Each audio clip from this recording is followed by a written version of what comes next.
It only seems like a few months ago that Adidas dropped the UltraBoost 21, but believe it or not, it's almost a year later and Adidas have just given us the UltraBoost 22. And you might think it looks pretty similar to the UB 21, and you'd definitely not be wrong in saying that because yeah, they do look very similar, but we've got some pretty big changes between the two. And the biggest one that I'll mention straight away is the fact that we've got a women's specific UltraBoost, which is a first from Adidas. As we go over the shoe and break it down, I'll mention everything that's different between the men's and the women's model so you know what's changed. Adidas have actually taken this one step further and it's a really nice move from them, but every single change and adaptation for the female specific shoe has been led by a team completely of women. So women designing women's shoes sounds pretty good, doesn't it? And basically what these little design tweaks and changes are going to do is just make the shoe perform better and be more comfortable for women's biomechanics, as women and men do run slightly differently, so the design needs to be slightly different.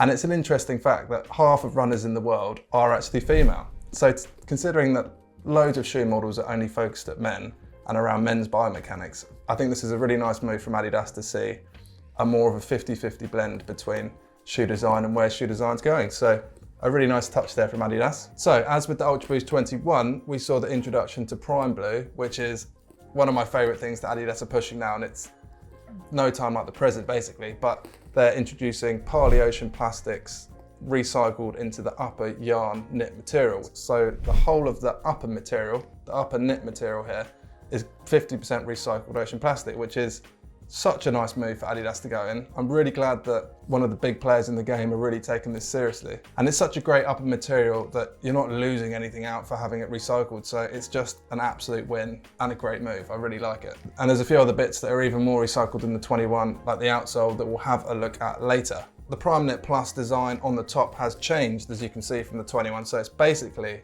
more of just a design change than anything else. It feels super similar to what we've got in the UltraBoost 22, and it is one of my favorite uppers out there, to be fair. It's just, you've got so much flexibility and movement, as you can just see by me poking my thumb through here, that any sort of foot shape molds so well into it. It just makes for a really comfortable sock-like fit, which is what UltraBoost are really known for, and this definitely carries on through into the 22. Although the shoe actually looks quite wide when you look down onto it, it's just that Boost midsole poking out the side there that's doing that. And it's actually quite a narrow fitting shoe, similar to what we had in the 21.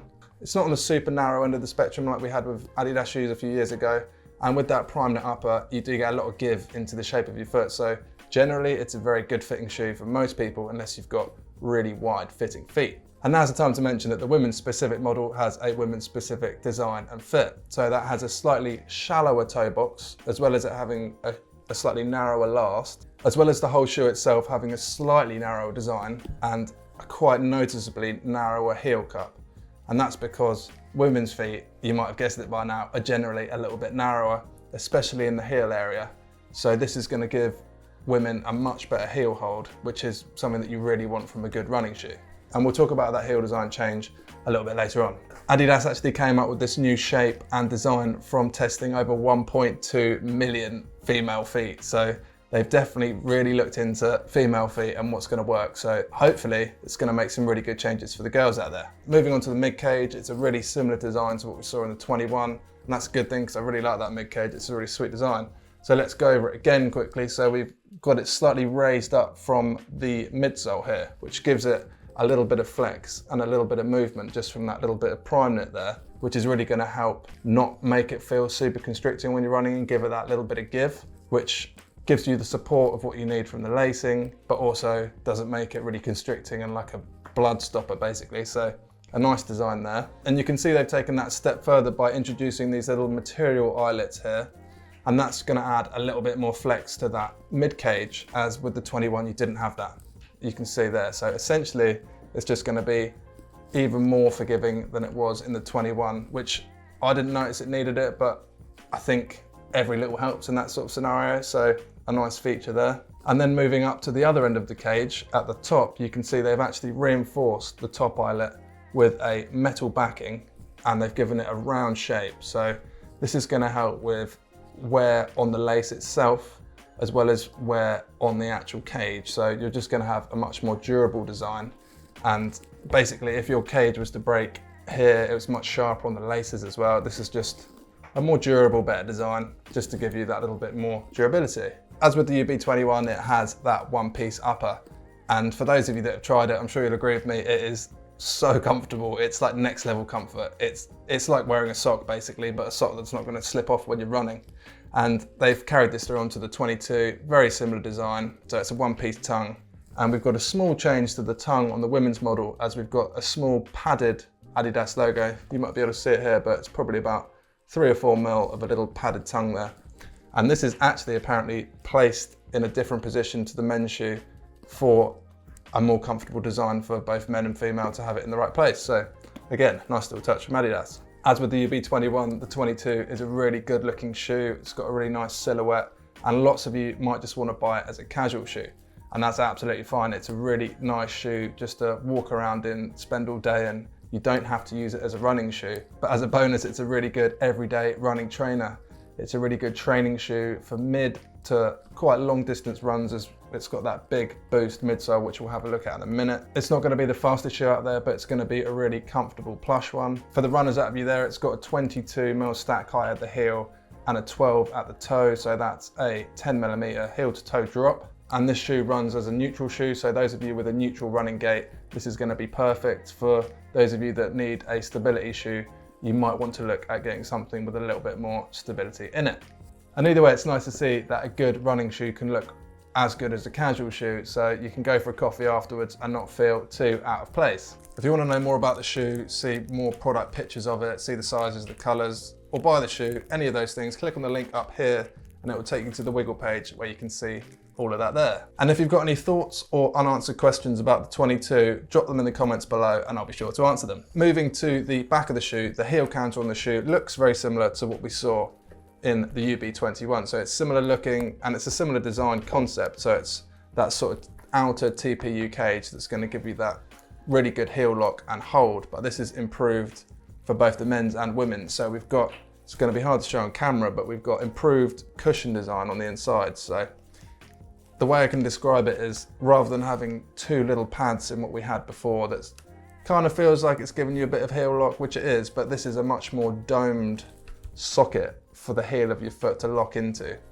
And especially in this women's model, it's designed for a narrower women's heel, and you can just feel there's just a really good, almost like a suction cup in there for your heel to give you that really good locked in heel, which is definitely what you want for running, but it's also really comfortable to have even if you're using it as a daily shoe walking out and about town. So it's got your classic sort of extended heel tab there, which is just really handy for yanking the shoe on, as well as giving you that extra bit of comfort at the back of the foot there. But a little change is the fact that we've got a little bit of rubberized text on the inside there. And what that's gonna do, it's gonna grip onto your sock just that little bit more than not having it, giving you that little bit more heel lock, which again, you just want to have your heel locked in as well as you can. So everything that's going to help that is a bonus. Moving to the insole of this, Adidas usually do a pretty good job with their insoles. And I think it's exactly the same as actually what we saw in the 21 there. It's a nice thick foam midsole there that's going to give you a little bit extra cushioning walking, and especially if you're running. There isn't really any shaping in the midsole at all. It's a pretty flat one. But the real bonus here is the fact that it is a removable footbed. So A, you can replace it if it wears out, but B, more importantly, if you need a custom footbed to help with any foot problems that you've got, this is going to be really easy to swap out. So a nice touch there. And now moving down to the Boost midsole, this is becoming pretty iconic now. It's been in the Adidas lineup for years. It's a really cushioned plush midsole, and they always give you a fairly chunky amount on the heel there. The heel's a little bit misleading in regard to how much it looks like you've got, as your heel actually sits lower. It's closer to this sort of line that runs across the shoe, maybe slightly higher than that, but it's not that cushioned. You don't have that much of a heel drop, but it's still really cushioned. It's the same design as what we had in the 21. Looks like you've got an absolute whopper amount of cushioning there, but yeah, like I said, your heel sits a bit lower than that. And Adidas is saying that in this women's specific design, the fact that it's been designed specifically for women is going to give them about 4% more energy return than what they had before. So just from a few tweaks of the design of it and how women's biomechanics work, it's actually making the shoe a more efficient run, which is nice to know. Now moving to the outsole, you'll see from a first glance, it looks very similar to what we had in the 21. Obviously this is a much bigger shoe, but it's a very similar design. But the first thing you'll notice, and this is a women's specific thing,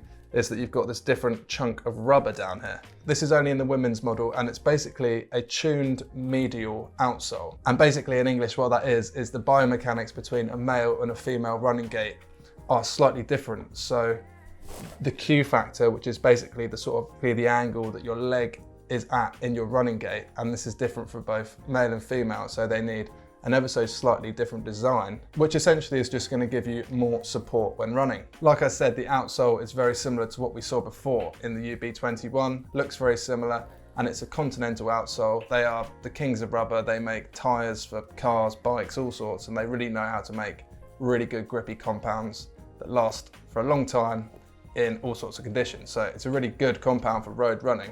But if you look closely on the new model, it's a Continental Natural Performance outsole. And this basically means that this is a more eco-friendly outsole, and this is now made of 70% natural rubber, 10% recycled rubber, and then 20% virgin rubber. So again, we're not fully there with having a fully recycled shoe, but it's a massive jump in the right direction, and I love Adidas for pushing this, I really do. Again, another slight change on the women's specific one is the fact we've got a slightly different lug design on the back here, so it's a different shape and design, again, to cope better with women's biomechanics when running. And then in between the outsole and the Boost midsole, we've got Adidas's LEP torsion system, which is the same as what we had in the 21. That stands for linear energy push. And essentially what that's going to do, it's going to give the shoe some stability and some torsional rigidity and kind of keep that Boost midsole in a sort of form. So it's not going to be a sloppy shoe. And it also acts in a weird sort of roundabout way as a sort of very basic plate, like you'd see in a carbon plated shoe, but not quite to that extent. But it's going to help give you some response to the shoe and just give the shoe some form basically. So it's going to help with your running gait and keep your running really stable. So again, the same as what we saw in the 21, but nice to see again in the 22. So what do you think to the Adidas UltraBoost 22? I think we've got some really nice subtle changes that make a good shoe better, and you can't help but love the fact that we've got a women's specific model now too. As always, let us know what you think to the shoe in the comments. If you like the video, think about subscribing. Thanks for watching, and I'll see you next time.